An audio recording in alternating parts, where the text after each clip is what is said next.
রাজৌরির নৌসেরায় জনবসতিতে একাধিক পাক বিস্ফোরক তুলে নিয়ে গিয়ে নিষ্ক্রিয় করেছে ভারতীয় সেনা।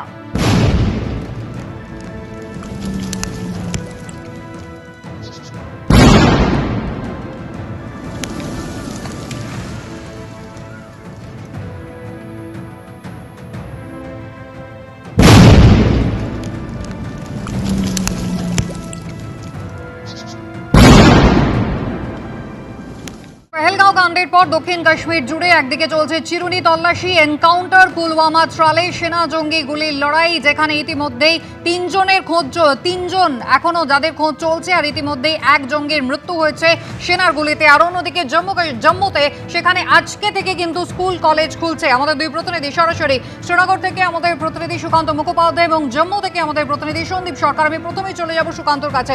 সুকান্ত, একেবারে অপারেশন কেল্লার এখনো অব্যাহত এটা বলা যায়, কারণ এর আগের দিন আমরা দেখেছিলাম তিনজন স্থানীয় যারা জানা গিয়েছিল লস্করে তৈবার সঙ্গে জড়িত, তাদের মৃত্যু হয়েছিল সেনার গুলিতে।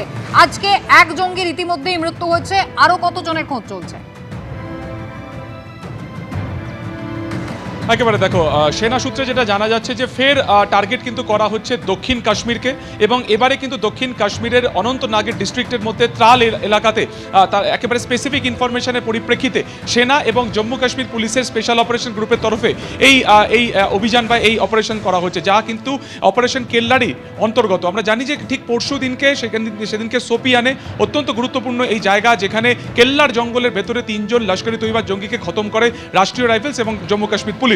এবং তারপর থেকেই কিন্তু সেনা সূত্রে যেটা জানা যাচ্ছিল যে সাউথ কাশ্মীর অর্থাৎ দক্ষিণ কাশ্মীরের বিভিন্ন জায়গাতে নজরদারি রাখা হয়েছে ড্রোনের মাধ্যমে, ইলেকট্রনিক সার্ভেলেন্সের মাধ্যমে, এবং ঠিক সেখান থেকেই গত 48 ঘন্টাতে তারা এই ট্রাল এলাকাতে 3 থেকে 4 জন জঙ্গির উপস্থিতি তারা পায়, তারা সেই গতিবিধি জানতে পারে, এবং সেই মোতাবেক আজকে একেবারে ভোর থেকে অপারেশন শুরু হয়।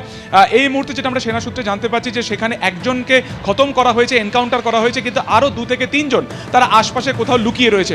ক্রমাগত স্থানীয় বাসিন্দারা সেখান থেকে কিন্তু গুলির শব্দ শুনছেন, এবং আর্মির তরফে বলা হয়েছে যে প্রথমে তাদের উপরে গুলি চালানো হয় এবং তারপর কিন্তু পাল্টা গুলি চালানো হয় সেনার তরফে এবং জম্মু কাশ্মীর পুলিশের তরফে। অর্থাৎ কোথাও না কোথাও যেটা দেখা যাচ্ছে যে অপারেশন কেল্লার তার মাধ্যমে দক্ষিণ কাশ্মীরে একেবারে ঘাঁটি ঘিরে থাকা একাধিক জায়গাকে কার্যত তারা টার্গেট করছে, এবং সেখান থেকে দাঁড়িয়ে কোথায় কোথায় এই সমস্ত জঙ্গি ঘাঁটি রয়েছে, কোথায় কোথায় জঙ্গি সদস্যরা রয়েছেন, সেটাকে কিন্তু একেবারে আলাদা করে চিহ্নিত করার চেষ্টা হচ্ছে।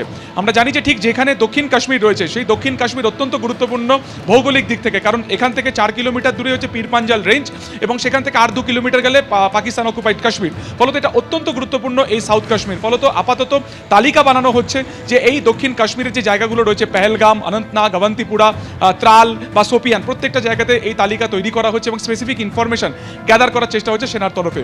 এবং জানি রাখি যে ত্রাল অত্যন্ত গুরুত্বপূর্ণ, তার কারণ তুমি জানবে যে বাইসারন ভ্যালিতে যে হামলা হয়েছিল তার মধ্যে 3 নম্বর যে জঙ্গি, যার নাম হচ্ছে আদিল হোসেন ঠোকর, তার বাড়ি কিন্তু এই ত্রাল এলাকাতে। এছাড়া আমরা জানি এর আগে বুরহান ওয়ানি, একেবারে এই বুরহান ওয়ানির বাড়িরও কিন্তু এই তাল চত্বর, অর্থাৎ অত্যন্ত কুখ্যাত জায়গা বলা যেতে পারে, বা মিলিট্যান্টদের ডেরা বলা যেতে পারে এই ত্রাল, যেখানে এই মুহূর্তে সেনার তরফে কিন্তু এই অভিযান চালানো হচ্ছে। এবং জানিয়ে রাখি যে একজনের মৃত্যু হয়েছে, বাকি 2-3 জন সেখানে লুকিয়ে রয়েছে, তাদেরও খোঁজ চালানো হচ্ছে। তার পাশাপাশি কিন্তু স্যানিটাইজ যে প্রসেস, অর্থাৎ কোথাও তারা লুকিয়ে রয়েছে কিনা, পুরোটাই খতিয়ে দেখছে কিন্তু সেনা।